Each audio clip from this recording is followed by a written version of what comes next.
Good morning students. आज हम case study या व्यक्तिक अध्ययन पद्धति का अध्ययन करेंगे। और व्यक्तिक अध्ययन पद्धति क्या है? जब हम कोई अनुसंधान करते हैं तो हम अपनी समस्या का एक चुनाव करते हैं, उद्देश्य निर्धारित करते हैं। उसके बाद हम देखते हैं कि हमें तथ्यों का संग्रहण करना है, तो तथ्यों के संग्रहण के लिए हम एक पद्धति को चुनते हैं। तो उन्हीं पद्धतियों में हम आज एक पद्धति व्यक्तिक अध्ययन पद्धति का अध्ययन करेंगे। व्यक्तिक अध्ययन पद्धति गुणात्मक पद्धति का ही एक रूप है जिसमें किसी व्यक्ति, संस्था या समुदाय के बारे में पूर्ण एवं गहन जानकारी प्राप्त की जाती है। व्यक्तिक अध्ययन पद्धति का प्रयोग प्राचीन समय से ही किया जा रहा है। प्राचीन समय में इतिहासकार प्रसिद्ध ऐतिहासिक पुरुषों के जीवन वृत्तांत एवं महत्वपूर्ण घटनाओं के उल्लेख के लिए करते थे। समाजशास्त्र में व्यक्तिक अध्ययन पद्धति का प्रयोग सर्वप्रथम हर्बर्ट स्पेंसर ने किया था, किंतु व्यवस्थित एवं वैज्ञानिक रूप से इसके प्रयोग का श्रेय चार्ल्स लीप्ले को है। लीप्ले ने फ्रांस के परिवारों के आय बजट के अध्ययन के लिए इस विधि का सहारा लिया था। तो कभी कभी आपसे जो एक लाइन के जो क्वेश्चन पूछे जाते हैं उनमें पूछ लिया जाता है कि समाजशास्त्र में सर्वप्रथम जो व्यक्तिक अध्ययन पद्धति का प्रयोग किसने किया, तो स्पेंसर ने। अगर आपसे पूछ ले कि व्यवस्थित रूप से इसका प्रयोग किसने किया, तो लीप्ले ने किया था। आधुनिक समय में व्यक्तिक अध्ययन पद्धति का प्रयोग मनोचिकित्सकों द्वारा मानसिक रोगियों, अपराधियों तथा उद्दंड एवं अनुशासनहीन युवकों के उपचार हेतु किया गया है। समाज वैज्ञानिकों ने इस विधि का प्रयोग समाज के प्रतिभाशाली व्यक्तियों, नेताओं, कलाकारों, लेखकों, कवियों, उपन्यासकारों एवं समाज सुधारकों के संपूर्ण जीवन वृत्तांत का अध्ययन करने तथा सांस्कृतिक एवं सामाजिक समूहों जैसे परिवार, राजनीतिक दल, गैंग, जनजाति, किसी संस्था जैसे अस्पताल, गिरजाघर, औद्योगिक संगठन, सरकारी विभाग एवं लघु समुदायों के अध्ययन में बहुत किया है। व्यक्तिक अध्ययन पद्धति में अध्ययन की जाने वाली इकाई के व्यक्तिगत जीवन से संबंधित गहनतम एवं गुणात्मक जानकारी प्राप्त की जाती है। कि आप जिस इकाई का अध्ययन कर रहे हैं वो इकाई आपकी व्यक्ति, परिवार, संस्था कुछ भी हो सकती है, तो आप उसका बहुत गहन अध्ययन करते हैं तो वो आपका व्यक्तिगत अध्ययन पद्धति हो जाती है।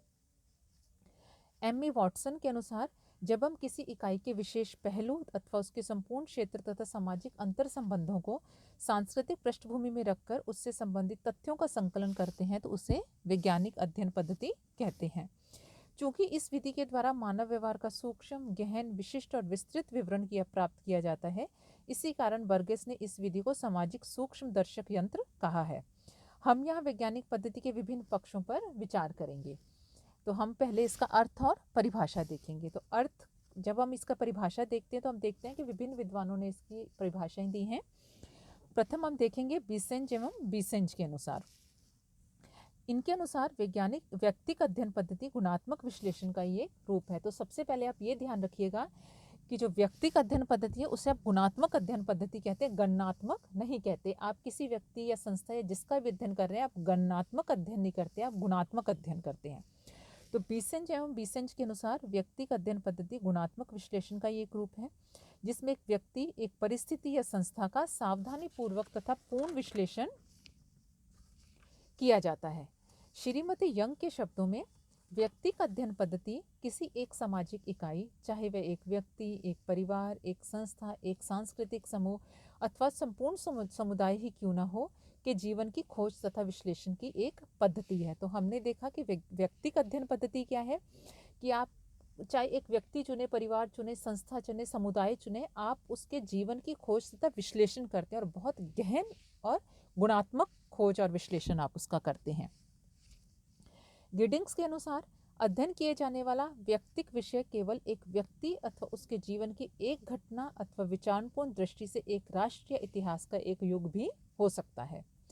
ऑडम तथा जॉचर के अनुसार व्यक्तिक अध्ययन एक प्रविधि है जिसके द्वारा प्रत्येक व्यक्तिक कारक, चाहे वह संस्था हो अथवा एक व्यक्ति या समूह के जीवन की पूर्ण घटना हो, का विश्लेषण उसी समूह की किसी भी अन्य इकाई के संदर्भ में किया जाता है। सिन-पाओ यंग के शब्दों में व्यक्तिक अध्ययन पद्धति को किसी व्यक्ति के सूक्ष्म, गहन एवं संपूर्ण अध्ययन के रूप में परिभाषित किया जा सकता है जिसमें अन्वेषणकर्ता अपनी समस्त क्षमताओं एवं पद्धतियों का प्रयोग करता है, या यह किसी व्यक्ति के संबंध में पर्याप्त सूचनाओं का व्यवस्थित संकलन है ताकि यह जाना जा सके कि वह समाज की इकाई के रूप में किस तरह कार्य करता है। उपर्युक्त परिभाषाओं का यदि हम विश्लेषण करें तो स्पष्ट है कि व्यक्तिगत अध्ययन पद्धति के अंतर्गत किसी एक सामाजिक इकाई से संबंधित सभी पक्षों का व्यापक, सूक्ष्म एवं गहन अध्ययन किया जाता है। वो इकाई कुछ भी हो सकती है, तो आपने चाहे एक व्यक्ति चुना, समूह चुना, समुदाय चुना अध्ययन के लिए, आप उस व्यक्ति, समूह या समुदाय, उस अध्ययन की इकाई के सभी पक्षों का बहुत गहन और गुणात्मक और सूक्ष्म अध्ययन करते हैं। व्यक्तिगत अध्ययन पद्धति में ये कोशिश की जाती है कि उस व्यक्ति का जीवन का कोई भी पक्ष छूटे ना, उसके जीवन के सभी पक्षों का गहन और सूक्ष्म अध्ययन किया जाता है। अब इसकी विशेषताएं क्या हैं? तो पहली विशेषता है अध्ययन की एक विशिष्ट इकाई।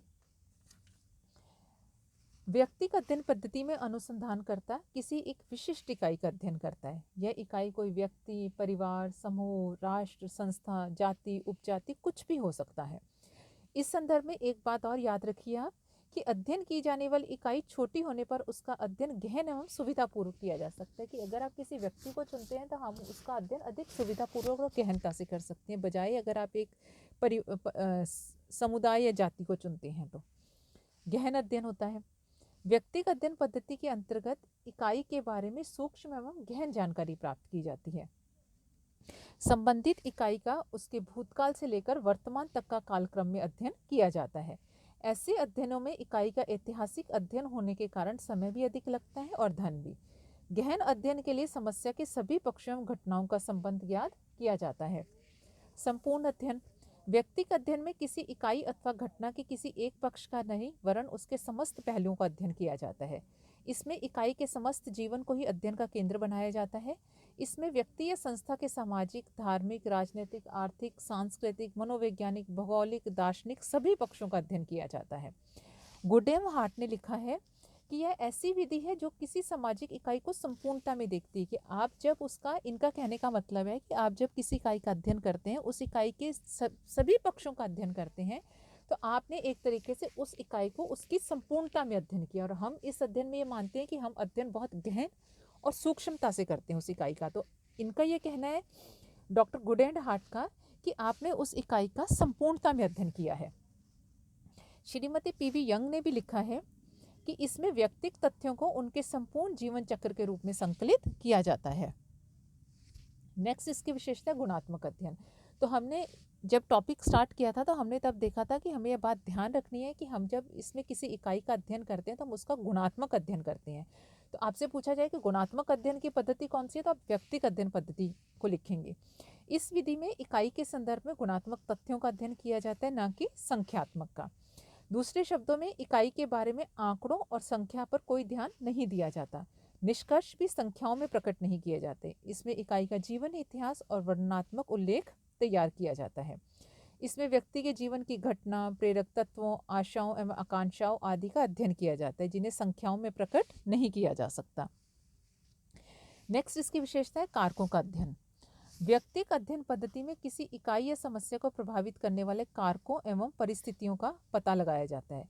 किसी ऐतिहासिक घटना के घटित होने के पीछे कौन कौन से कारक उत्तरदायी रहे हैं, उन्हें ज्ञात किया जाता है। व्यक्ति के जीवन को एक विशिष्ट मोड़ देने में कौन से कारक प्रेरणादायक रहे हैं, उनका पता लगाना इस विधि की प्रमुख विशेषता है। संपूर्ण पद्धतियों का प्रयोग। इस अध्ययन विधि में संपूर्ण अध्ययन पद्धतियों का सहारा लिया जाता है, जिससे कि अध्ययन गहनता से एवं सूक्ष्मता से हो सके तथा अनुसंधानकर्ता की कुशलता में भी इससे वृद्धि होती है। गुड एंड हार्ट लिखते हैं, विभिन्न प्रकार के ऐतिहासिक तथ्यों को प्राप्त करने में व्यक्तिगत अध्ययन पद्धति के अंतर्गत अध्ययनकर्ता संगठन के द्वारा प्रयोग में ली जाने वाली सभी प्रविधियों एवं साधनों, जैसे गहन साक्षात्कार, प्रश्नावली, आत्म इतिहास, प्रलेख, अन्य व्यक्तियों के द्वारा व्यक्तिगत अध्ययन पत्र आदि का प्रयोग कर सकता है। तो हमने व्यक्तिगत अध्ययन पद्धति में आज हमने देखा कि अध्ययन की गहन एवं सूक्ष्म पद्धति है। इस पद्धति का सर्वप्रथम प्रयोग किसके द्वारा किया गया? हर्बर्ट स्पेंसर के द्वारा। तो जब हम इसका व्यवस्थित और वैज्ञानिक प्रयोग देखते हैं तो हम देखते हैं कि लिपले द्वारा इसका वैज्ञानिक और व्यवस्थित उपयोग किया गया, चार्ल्स लिपले द्वारा।